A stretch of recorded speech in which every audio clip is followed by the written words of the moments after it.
Apa kabar pemirsa TVR Parlemen dimanapun Anda berada? Berjumpa lagi bersama saya Alfat Rizky dalam program TVR 17. Tepat pukul 17 waktu Indonesia Barat, kami hadirkan kepada Anda sejumlah informasi paling baru dan menarik seputar kinerja dan kegiatan DPR RI yang telah disajikan oleh redaksi TVR Parlemen. Inilah TVR 17 edisi Rabu 22 Juni 2022.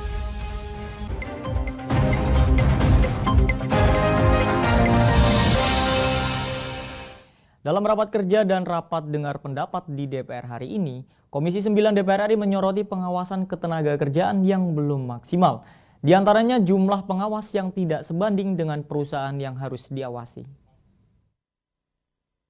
Komisi 9 DPR RI menyebut pengawasan ketenagakerjaan belum maksimal. Pasalnya, tingkat kepatuhan perusahaan yang mendaftarkan pekerjanya untuk BPJS Ketenagakerjaan baru sekitar 60%. Dalam rapat kerja dan rapat dengar pendapat di Gedung Nusantara 1 Senayan, Jakarta, Komisi 9 DPR RI menyoroti pengawasan ketenagakerjaan yang belum maksimal. Ketua Komisi 9 DPR RI Feli Estelita Runtuwene menyebut, sengkarut pengawasan ketenagakerjaan masih menjadi permasalahan, mulai dari jumlah hingga kewenangannya. Kewenangan pengawas ini semakin tergerus dan dirasakan semakin lemah, di mana dari segi jumlah pegawai pengawas sangat sedikit. Jumlah pengawas tenaga kerja tidak sebanding dengan perusahaan. Pasalnya, jumlah pengawas tenaga kerja hanya ada 1.686 orang sampai di tahun 2020. Sementara berdasarkan data wajib lapor ketenagakerjaan perusahaan atau WLKP 2021, jumlah perusahaan mencapai 343.000. Lebih lanjut, anggota Komisi 9 DPR RI lainnya, Irma Suryani menilai, kinerja pengawas BPJS Ketenagakerjaan masih kurang maksimal, seperti terlihat dari tingkat kepatuhan perusahaan yang baru sekitar 60%. Ya, Kementerian Tenaga Kerja itu sudah punya data. Kalau sudah punya data, kenapa harus tingkat kepatuhannya masih 60 sekian persen? Ini kan jadi pertanyaan juga. Nah, maka kemudian antara IT ya, antara informasi teknologi informasi dengan kemampuan pengawas ketenagakerjaan itu dalam melakukan tugasnya juga harus dimaksimalkan. Teresia dan Bondan, TVR Parlemen melaporkan. Kita beralih ke informasi selanjutnya pemirsa. Komisi 2 DPR RI menggelar rapat panitia kerja membahas 3 rancangan undang-undang tentang pembentukan Provinsi Papua. Bersama dengan pemerintah dan DPD RI, saat ini daftar inventaris masalah sedang diakomodir dan dibahas bersama. Komisi 2 DPR RI menggelar rapat panitia kerja membahas 3 rancangan undang-undang tentang pembentukan Provinsi Papua bersama dengan pemerintah dan DPD RI. Dalam rapat tersebut, Komisi 2 akan mengakomodir draft daftar inventarisasi masalah atau DIM usulan DPD RI. Dari semua DIM yang sudah disandingkan dengan pemerintah, usulan DPD belum mencakup di dalamnya karena DPD baru menyampaikan draft tersebut pada sore hari. Ketua Komisi 2 Ahmad Doli Kurnia mengatakan, hal ini hanya masalah persoalan teknis saja karena usulan DIM yang disampaikan oleh DPD RI belum terakomodir. Fokus dalam pembahasan pembentukan rancangan undang-undang Provinsi Papua ini mengacu pada pembentukan Otsus Papua sehingga butuh kesiapan waktu. Nah, jadi untuk menghargai semua teman-teman yang terlibat dalam penyusunan undang-undang ini, terutama teman-teman DPD, tadi kita sepakat nanti pembahasan DIM berikutnya itu sudah disandingkan antara draft dari DPR, kemudian dari pemerintah dan dari DPD RI. Iya, ini kan pembahasan ini kan tadi ya lanjutan dari pembahasan dari Undang-Undang Otonomi Khusus Papua, ya. Karena di situ ada dijelaskan proses pemekarannya, ya. Makanya sekarang cuma Papua yang kita lakukan proses pemekaran, daerah yang lain belum. Karena memang rujukannya dia pakai undang-undang khusus, yaitu Undang-Undang Otonomi Khusus Papua. Komisi 2 DPR RI bersepakat pembahasan DIM berikutnya akan menyandingkan antara draft dari DPR, pemerintah, dan DPD RI. Andri, TVR Parlemen, melaporkan. Biro Keuangan Sekretariat Jenderal DPR RI bekerja sama dengan Kantor Pelayanan Pajak untuk menyelenggarakan program pengungkapan sukarela di gedung DPR RI. Kegiatan ini dimaksudkan agar wajib pajak di lingkungan Setjen DPR RI bisa melaporkan aset atau penghasilan yang belum terlaporkan. Biro Keuangan Sekretariat Jenderal DPR RI menjalin kerjasama dengan Kantor Pelayanan Pajak atau KPP Tanah Abang 3 untuk mensosialisasikan dan melaksanakan pendampingan dari program pengungkapan sukarela atau tax amnesty. Kepala Biro Keuangan Sekretariat Jenderal DPR RI Rahmat Budiaji mendukung program pengungkapan sukarela yang dilaksanakan oleh Direktorat Jenderal Pajak. Kegiatan tersebut dimaksudkan agar seluruh wajib pajak terutama di lingkungan Setjen DPR RI bisa melaporkan aset atau penghasilan yang belum terlaporkan sebelumnya. Tidak ada kemudian hari, baik itu anggota DPR maupun pegawai di Sekretariat Jenderal yang diketahui belum menyampaikan hartanya. Karena itu berarti ada pelanggaran undang-undang perpajakan dan juga ada sanksinya. Buat kami juga ada transfer knowledge dari teman-teman di KPP Tanah Abang 3 ke staf di administrasi keuangan sehingga setelah kegiatan ini kami bisa melakukan pendampingan langsung kepada anggota.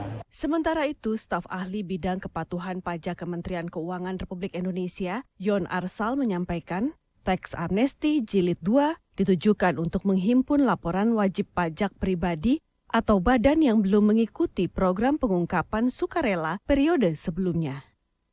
Adalah yang dimaksudkan bagi para peserta tax amnesty pada waktu itu, wajib pajak orang pribadi atau badan yang karena satu dan lain hal masih ada nih aset-asetnya yang belum terlaporkan dengan baik.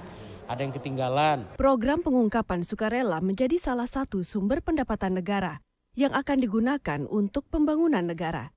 Sehingga diharapkan program tersebut bisa diikuti oleh seluruh wajib pajak pribadi maupun badan. Feby dan Jaya, TVR Parlemen, melaporkan. Kondisi ekonomi saat ini masih rentan pasca pandemi COVID-19 yang menghantam seluruh dunia. Tingginya permintaan barang dan jasa yang tidak selaras dengan persediaan membuat harga-harga sejumlah bahan pokok hingga komoditas terus naik. Laporannya sesaat lagi pemirsa, tetaplah bersama TVR 17.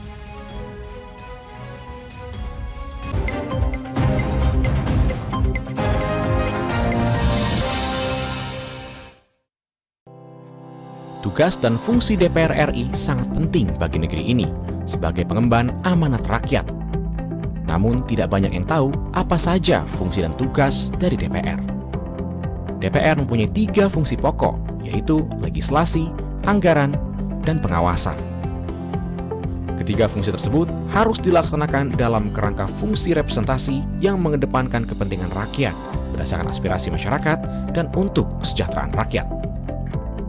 Dari fungsi legislasi, DPR RI mempunyai tugas dan wewenang untuk menyusun dan menetapkan program legislasi nasional bersama dengan pemerintah, menyusun dan membahas rancangan undang-undang, menerima rancangan undang-undang dari DPD, membahas rancangan undang-undang yang diusulkan oleh Presiden ataupun DPD, menetapkan undang-undang bersama dengan Presiden, menyetujui atau tidak menyetujui peraturan pemerintah pengganti undang-undang yang diajukan Presiden untuk ditetapkan menjadi undang-undang.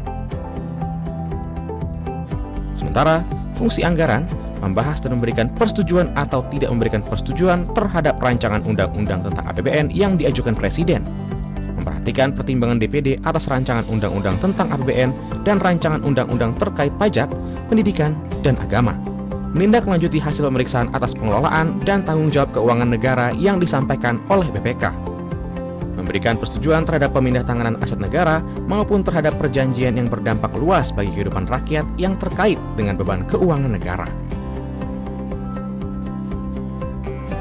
Dan fungsi pengawasan, melakukan pengawasan terhadap pelaksanaan undang-undang, APBN, dan kebijakan pemerintah, membahas dan menindaklanjuti hasil pengawasan yang disampaikan oleh DPD terkait pelaksanaan undang-undang mengenai otonomi daerah, pembentukan, pemekaran, dan penggabungan daerah, pengelolaan sumber daya alam dan sumber daya ekonomi lainnya, pelaksanaan APBN, pajak, pendidikan, dan agama. Terima kasih. Video ini dipersembahkan oleh TV dan Radio Parlemen, Biro Pemerintahan Parlemen, Sekretariat Jenderal, dan Badan Keahlian DPR RI.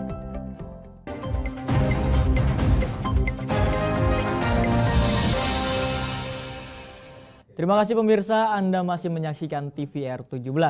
Pemerintah harus melakukan langkah antisipasi terhadap lonjakan suku bunga dan inflasi global. DPR RI menekankan agar pemerintah melindungi ekonomi nasional dengan cara menjaga daya beli masyarakat. DPR RI juga mendorong agar pemerintah memaksimalkan APBN untuk menghadapi kenaikan harga komoditas sehingga pemulihan ekonomi pasca pandemi saat ini bisa terjaga. Berikut ini liputan mendalam yang telah dirangkum oleh tim redaksi TVR Parlemen. Pemerintah melalui Menteri Keuangan mencatat bahwa inflasi Indonesia pada tahun 2022 bisa mencapai 4%. Hal ini diakibatkan lonjakan harga komoditas internasional dan situasi geopolitik yang tidak stabil. Anggota Komisi 11 DPR RI Ahmad Najib mengatakan ada sejumlah faktor yang mempengaruhi ketidakstabilan ekonomi secara global, yakni suku bunga tinggi, ketidakpastian ekonomi, hingga situasi global pasca pandemi yang diperparah oleh kondisi geopolitik global yang memanas antara Rusia dan Ukraina.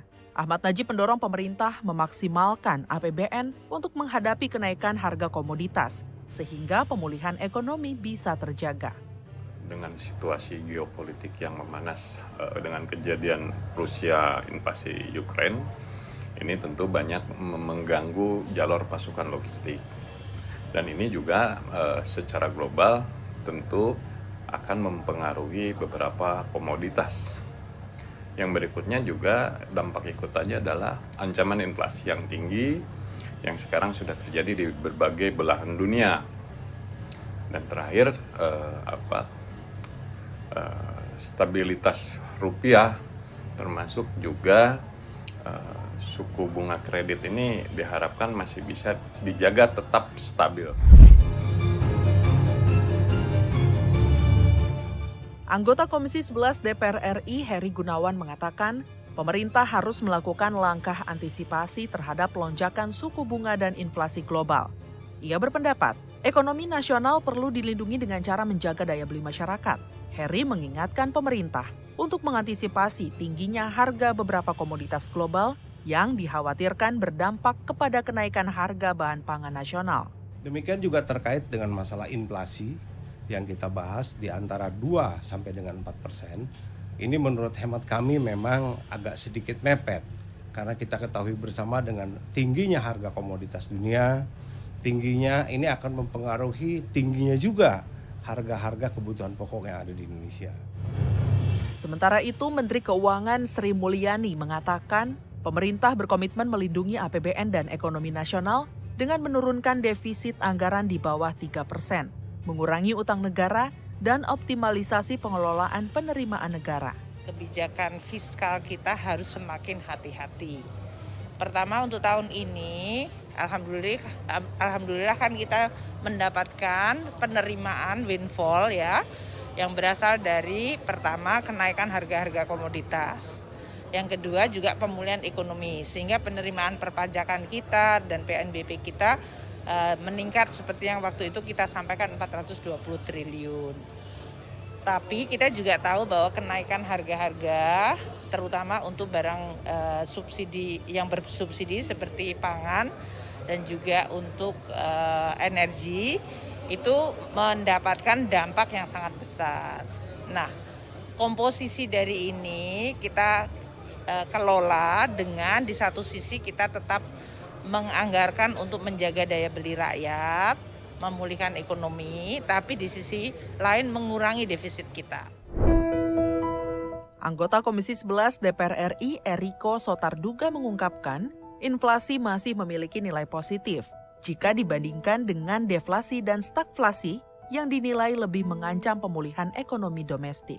Kendati demikian, pemerintah tetap harus menjaga agar inflasi tidak naik terlalu drastis atau dalam batas wajar, yakni di kisaran 2 hingga 4%. Hal ini kalau dilihat dari sisi negatif tentu ada negatifnya, tapi kalau dilihat dari sisi positif bahwa ada namanya inflasi, itu tentu ada yang namanya pertumbuhan. Tetapi yang paling penting jangan inflasi ini terlalu tinggi sehingga Sehingga daya beli masyarakat berpengaruh. Sementara itu, anggota Komisi 11 Satori mengungkapkan pemerintah diharapkan bisa menjaga stabilitas makroekonomi di tengah ketidakpastian situasi global. dan menjaga suku bunga tetap stabil serta meningkatkan daya beli masyarakat. Nah, menghadapi inflasi ini, kita berharap pemerintah harus betul-betul bisa menekan. Harus betul-betul bisa menekan harga pasar itu bisa terjangkau. Jangan sampai dengan pasca pandemi, kemudian sekarang lagi mulai merebak lagi, ada pandemi yang BA4 dan A5 ya. Nah, itu mudah-mudahan kita tetap berupaya dengan pemerintah untuk bisa mengantisipasi agar kenaikan harga bisa teratasi. Tim Liputan TVR Parlemen melaporkan. Tak hanya mengandalkan impor, DPR RI berharap pemerintah dapat memproduksi vaksin dalam negeri untuk menangani persebaran wabah penyakit mulut dan kuku pada hewan ternak. Informasi lengkapnya sesaat lagi pemirsa, untuk itu tetaplah bersama TVR 17.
Virus corona menjadi perbincangan dunia.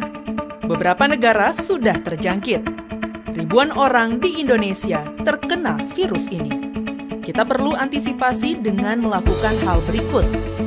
Cuci tangan dengan sabun dan antiseptik. Gunakan masker atau penutup mulut saat bersin dan batuk. Masak telur dan daging hingga matang. Hindari kontak dengan hewan. Tidak saling berjabat tangan. Tidak berinteraksi dengan penderita. Jika memiliki demam tinggi, batuk, pilek, gangguan pernafasan, sakit tenggorokan, dan letih lesu, segera periksakan ke dokter. Waspada virus corona, cegah penyakit sejak dini. Dipersembahkan oleh TVR Parlemen, Biro Pemberitaan Parlemen, Sekjen dan DK DPR RI.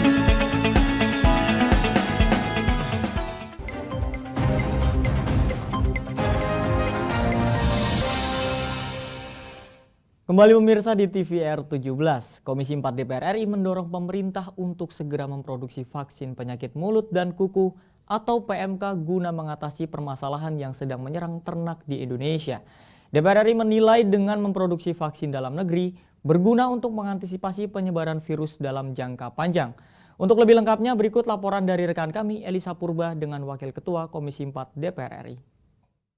Baik pemirsa, dan saat ini saya sudah bersama dengan salah satu pimpinan dari Komisi 4 DPR RI, Bapak Dedi. Pak, terima kasih atas waktunya ya Pak.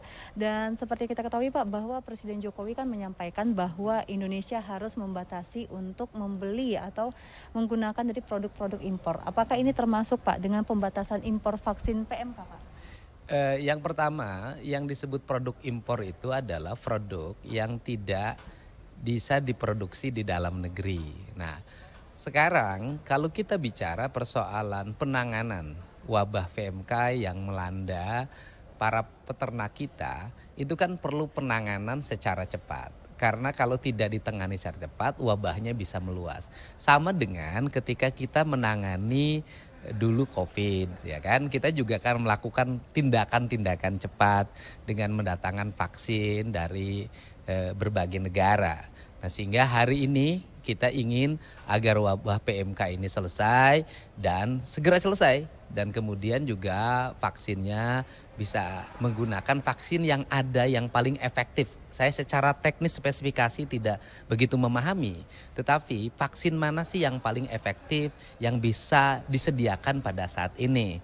Baik kalau ada produksi dalam negeri, ya kalau tidak ada ya nggak apa-apa produksi luar negeri juga. asalkan itu bisa menyelesaikan problem yang melanda dunia peternakan kita.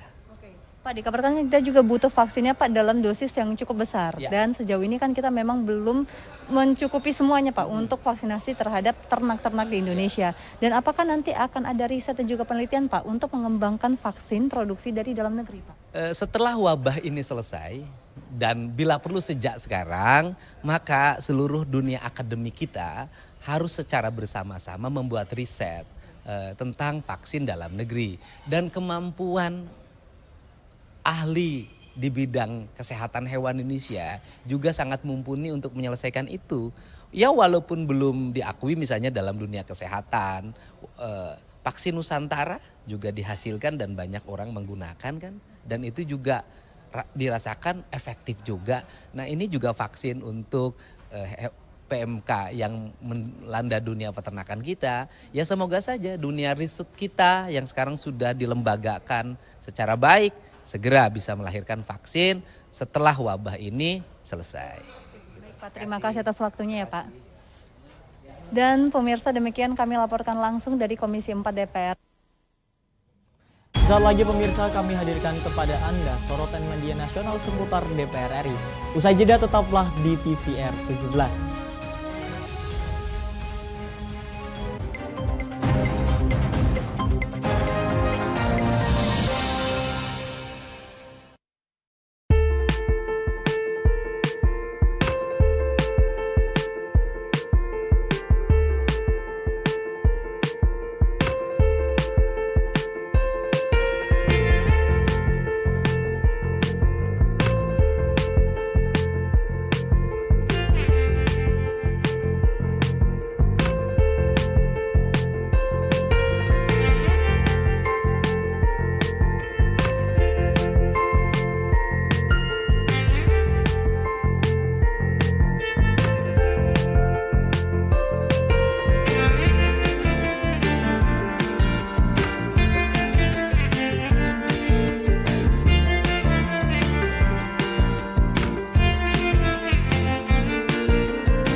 Terima kasih pemirsa, Anda masih bersama TVR 17. Kali ini kita masuk ke segmen media nasional. Mari kita simak apa yang disoroti media nasional tentang isu-isu terkini bersama rekan kami, Subki Abdul.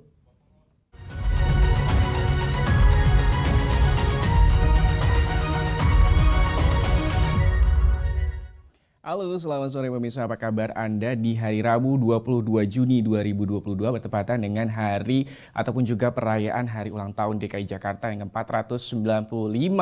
Selamat ulang tahun untuk DKI Jakarta. Nah, pemirsa, mari kita bahas apa saja yang menjadi headline media online pada hari ini. Yang pertama ini mengenai Komisi 9 DPR RI yang menerima masukan soal kondisi praktik kedokteran di Indonesia. Bisa Anda saksikan di layar kaca televisi Anda ini sejumlah headline media online yang terbit pada hari ini. Komisi 9 DPR RI menerima audiensi dengan pengurus Pusat Perkumpulan Dokter Indonesia Bersatu atau PDIB dan juga pengurus Forum Dokter Susah Praktik atau FDSP terkait dengan hal-hal yang menyangkut praktik kedokteran di Indonesia. Beberapa hal yang dibahas ini adalah wewenang organisasi profesi, peran pemerintah dalam praktek kedokteran, serta sulitnya mendapatkan izin praktek hingga persoalan residensi.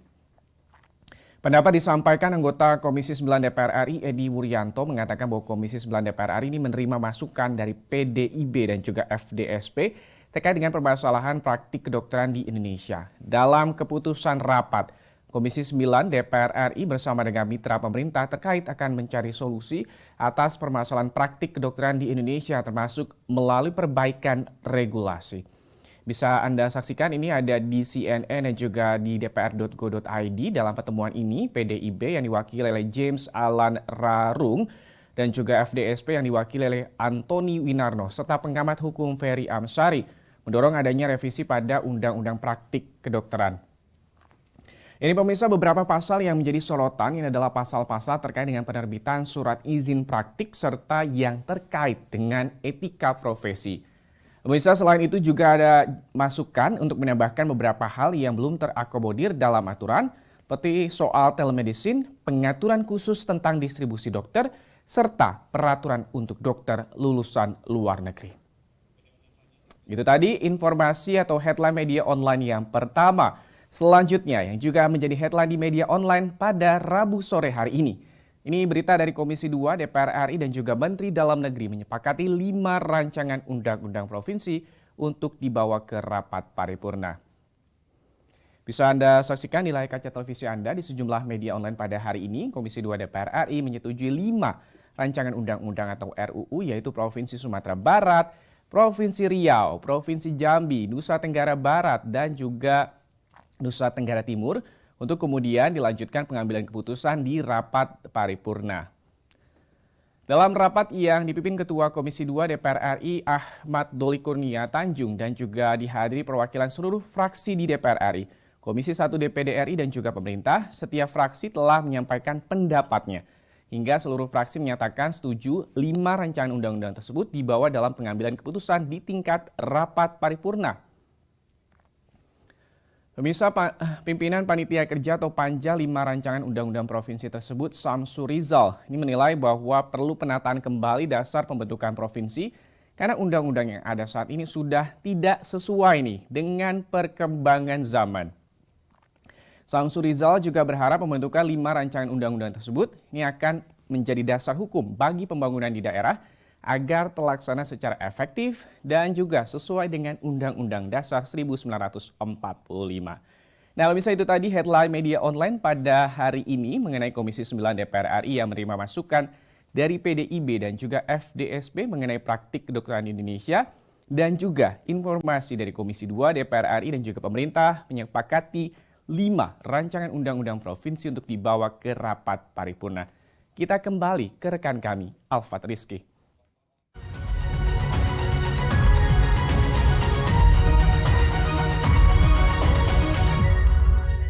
Terima kasih rekan kami Subki Abdul yang telah menyampaikan sejumlah sorotan dari media online nasional pada hari ini. Dan pemirsa TVR Parlemen, segmen media tadi sekaligus menutup program TVR 17 edisi sore hari ini. Jangan lupa kembali kami ingatkan virus COVID-19 masih ada. Untuk itu terus taati protokol kesehatan dimanapun Anda berada. Saya Alfat Rizky beserta seluruh kru TVR Parlemen yang bertugas mengucapkan terima kasih dan undur diri dari hadapan Anda. TVR Parlemen, referensi Indonesia.